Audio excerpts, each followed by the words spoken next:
आज मते कृत्रिम बुद्धिमत्ता बा एआई शिक्षण शिक्षादान शिक्षकों भूमिका नहीं पारिबो कि एही विषय रे किछि कहिबार सुजोग मिलिथिबारु मो निजको धन्य मने करुअछि।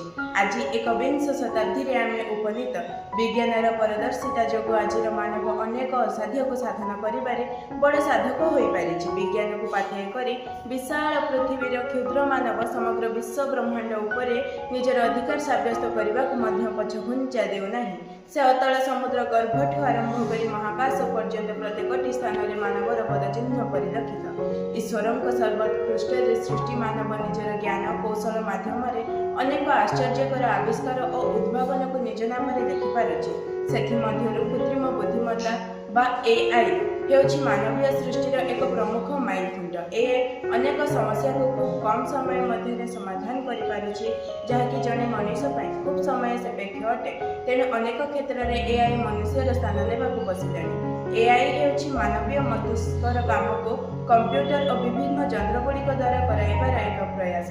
यह भाषा बुझा सूचना ग्रहण करने सह यह online classes virtual classes personally learning app 3D models व्यवहृत होइछि। यह लेसन प्लान सह छात्र छात्री मानक लर्निंग स्टाइल को एनालाइज करी इंस्टेंट फीडबैक देइଥାଏ। वर्तमान मोर प्रश्न, एआई कौन हारी जाइथिबा छात्रर खांदरे हाथ रखी कहि पारिबो?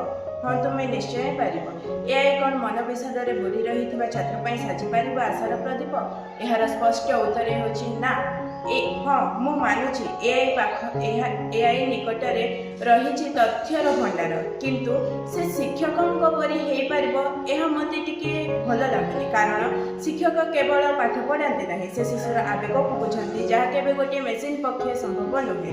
सामग्रिक भावे आम शिशुर शारीरिक मानसिक नैतिक और आध्यात्मिक विकास को शिक्षा बनी कहीता, जहाँकि केबे गोटे हृदय विहीन मनीष दे पारिब नहीं। शिक्षकों को आम भगवान ब्रह्मा विष्णु और महेश्वर सहित तुलना करुछु और कहूछु जे गुरु ब्रह्मा गुरु विष्णु गुरुदेव महेश्वर गुरु साक्षात परम ब्रह्मा तस्मै श्री गुरुवे नमः।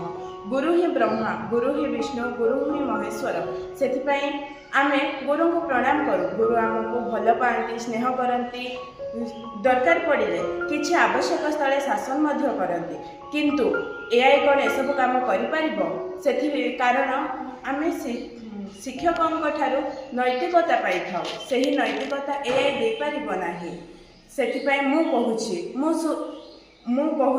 मु शिक्षकों निकटरे कृतज्ञ जे से मोर भविष्य गढ़ी, किंतु एआई पाखरे मु कृतज्ञता जणाई पारिबि नाही, कारण से मो भविष्य गढ़ी पारिबो नाही। सेथिपाई मु कहूछि कृत्रिम बुद्धिमत्ता शिक्षण शिक्षादान कदापि शिक्षकों भूमिका नहीं पारिबो नाही। एति कहि मु मोर वक्तव्य शेष करुछि। जय हिंद, जय भारत।